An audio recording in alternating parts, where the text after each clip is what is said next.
Bueno, moi bo día a todos e a todas, moitísimas gracias por estar esta mañán aquí connosco.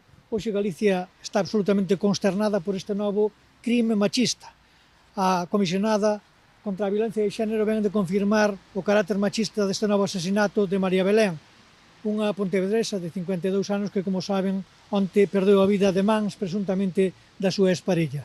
Dende que temos registros desde o ano 2003, son xa 1.349 familias as que perderon a un ser querido, familias que quedan sin nais, fillos que quedan órfos e, polo tanto, é absolutamente unha situación absolutamente insostible.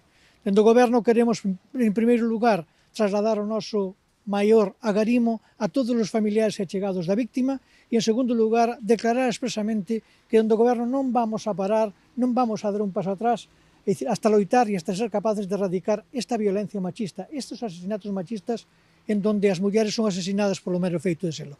Por lo tanto, dende aquí, hoxe, dende Nigrán, queremos trasladar todo o noso apoio, todo o noso cariño aos familiares e amigos e, dende logo, reafirmar o noso compromiso na loita contra a violencia de xénero e, dende logo, unha loita que ten que ser de todos e todas. Ten que ser de toda a sociedade, pero tamén de todos os grupos políticos, sin que vai a poñerse de perfil, nin, dende logo, dubidar da existencia desta lacra que é a violencia de xénero. Moitísimas gracias.